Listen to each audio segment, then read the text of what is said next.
आज सुबह जैसे ही मैं सोकर उठती हूँ तो फिर तुरंत फ़ोन उठाया और पता चला कि इंटरनेट बिल्कुल ही बंद था। पहले तो लगा अब पूरा दिन कैसे कटेगा, तो थोड़ा मूड भी सैड हुआ और फिर मैं अपने काम में लग गई, क्योंकि खाली मूड खराब करके बैठने से तो कोई फ़ायदा नहीं था। हम हाउसवाइफ हैं, हमें अपने काम करने हैं रूटीन के हिसाब से ही। लेकिन फिर सोचा, जब नेटवर्क नहीं है तो क्यों ना घर के कुछ अधूरे काम ही मैं पूरे कर लूं। और जब कभी पहले के ज़माने में नेटवर्क नहीं था तब भी तो दिन काटा जाता था। तब भी तो जो हाउसवाइफ घर पर ही रहती हैं तब भी तो किसी बहाने से उनका समय कटता ही था। तो यही सोचते सोचते मैं अपने किचन के कामों में लग गई। मैं लग गई खाना बनाने और फिर मैंने खाना बनाया। तो उसके बाद फिर मैंने सोचा, क्यों ना कुछ पेंडिंग काम है उनको ही निपटा लेती हूँ। तो ऐसे ही करते करते मैं किचन के काम कर ही रही थी, फिर बच्चों को स्कूल भेजा और उसके बाद अपनी पूजा का काम निपटाया। तो अभी बाकी काम की तो जल्दबाजी नहीं थी, तो मैंने अपने लिए बनाई एक मज़ेदार चाय। तो सुबह से काम में लगी लगी थक गई थी, इसलिए पहले मैंने चाय पिया और फिर उसके बाद बनाया आटा। थोड़ा आटा सुबह बनाया था, अभी बाकी खाना मुझे बनाना है। तो यहाँ पे मैंने आटा छान लिया और ऐसे ही मैं सोच रही थी कि आज ऐसा कौन सा काम है जिसको मैं काफ़ी दिन से मैंने पेंडिंग छोड़े रखा है। थोड़ा तो सिलाई का भी काम है पर कुछ चीज़ें ऑर्गेनाइज नहीं है, तो वही मैं सोच रही थी कि इम्पोर्टेंट काम ऐसा कौन सा है जिसको मैं आज निपटा ही लूँ। और वो हमेशा शायद मेरे फ़ोन की वजह से, वीडियो की वजह से कंटेंट क्रिएशन में निकल ही जाता है, छूट ही जाता है। तो यहाँ पे मैंने फटाफट से बनाया आटा और इधर मेरी सब्ज़ी बन ही चुकी थी।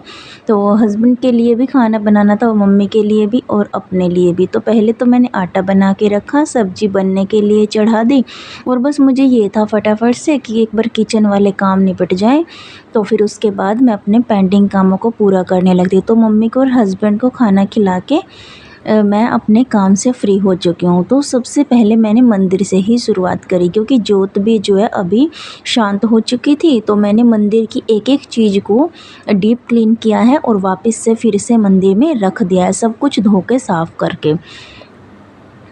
तो पहले तो मैंने यही वाला काम निपटाया, क्योंकि बाहर से तो मंदिर हम तीसरे चौथे दिन साफ़ लगभग करती ही रहती हूँ मैं, लेकिन जो डीप वाली क्लीनिंग है वो कभी कभी हो पाती है। तो ऐसे ही पहले तो मैंने नीचे से साफ़ किया, फिर अभी ऊपर से भी सारी फ़ोटो को हटा के, मंदिर से मूर्तियों को हटा के सबको एक साइड में बिठाया, साफ़ किया और फिर से इत्र वगैरह के साथ गंगा जल छिड़क के पूरे मंदिर की जो है डीप वाली क्लीनिंग कर दी। और यकीन मानिए दोस्तों, तो यहाँ पे मेरे मन में ये चल रहा था कि मंदिर का काम निपट जाए और फिर मैं दूसरा काम ढूंढती हूँ कि मुझे जो है आज क्या करना है। ऐसे ही एक काम ख़त्म हुआ, फिर दूसरा शुरू हुआ और फिर तीसरा शुरू हुआ और पता ही नहीं चला कि मेरा समय कैसे निकलता जा रहा था।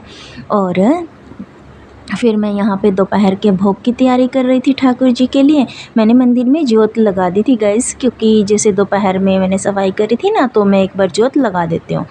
तो यहाँ पे बच्चे भी स्कूल से आ गए थे, तो कुछ बेड में बिना ज़रूरत का सामान था उसको बाहर निकाला और जो बाहर नहीं ज़रूरत थी जिसके, उसको बेड में रखा। तो यहाँ पे द्विज भी मेरी हेल्प कर रहा था। तो बच्चों को खाना पीना खिलाने के बाद दोपहर में मैं फिर से अपने कामों में लग गई हूँ नहाने के बाद। और गर्मी आज बहुत ज़्यादा हो रही थी, नेटवर्क नहीं था। ये तो था मुझे कि नेटवर्क काश जल्दी से आ जाए और कंटेंट भी मैं क्रिएट कर लूँ जल्दी से, क्योंकि बिना नेटवर्क के हमारा वीडियो का काम होता ही नहीं है। तो यहाँ पे मुझे ठाकुर जी के लिए एक ये वाला कॉर्नर ऑर्गेनाइज़ करना था। ये ऑर्गेनाइज़र मैंने आज ही लिया है तो ये वेजिटेबल रखने का, पर यहाँ पे ना स्पेस के हिसाब से मैंने इसको यहाँ पे रखा है। तो ठाकुर जी को मैंने थोड़ा आज लेट विश्राम कराया, क्योंकि दोपहर में मैं काम में बिज़ी थी और टाइम का मुझे पता ही नहीं चला। तो दोपहर का खाना खिलाने के बाद ठाकुर जी को विश्राम कराया। फिर मैंने फ्रिज की भी आज पूरी डीप क्लीनिंग कर ली। एक एक चीज़ को मैं ढूंढ ही रही थी कि क्या करूं, कौन सा काम है जो ज़्यादा और निपटा लिया जाए।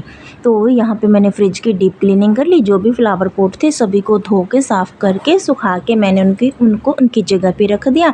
और ये जो है स्टूल फ्री हो गया था तो इसको मैंने यहाँ पे रख दिया। और उसके बाद ना गाइस जो फिर शाम का टाइम है और मैं दोबारा से नहा के आ गई हूँ। और अभी मैंने खाना नहीं बनाया, वो मैं बाद में बनाऊँगी, मतलब अभी 6 बजे का टाइम है, थोड़ा फ्री टाइम है। तो यहाँ पे मैंने ठाकुर जी के कपड़े भी ऑर्गेनाइज़ करने हैं और द्विज के कपड़े थे तो ये वाला बास्केट भी फ्री हो गया था। यहाँ पे लड्डू गोपाल जी को सुलाती थी मैं इन पे, तो इनको कपड़े भी मेरे सारे ऑर्गेनाइज हो चुके हैं और ठाकुर जी के बेड भी फ्री हो चुके हैं एक छोटे से ऑर्गेनाइज़र की वजह से। तो मैंने बनाया सभी के लिए शेक, मैं भी शेक पी रही हूँ। तो ठाकुर जी के कपड़े रह गए थे, उनको मैंने यहाँ पे ऑर्गेनाइज़ किया। तो गाइस समय की कमी तो कभी थी ही नहीं, इतना मुझे समझ में आ जाया है। समय तो मेरा रोज़ चुपचाप फ़ोन ही ले जाता था। आज घर भी थोड़ा ज़्यादा देखा, अपने मन की भी थोड़ी ज़्यादा सुनो और नए नए ख्याल भी मन में आए। शायद कभी कभी नेटवर्क का बंद होना अच्छा होता है, क्योंकि तब हमें दुनिया से नहीं अपने आप से जुड़ जाते हैं। अच्छा आज बताइए, आखिरी बार आपने बिना फ़ोन के एक घंटा कब बिताया था? राधे राधे।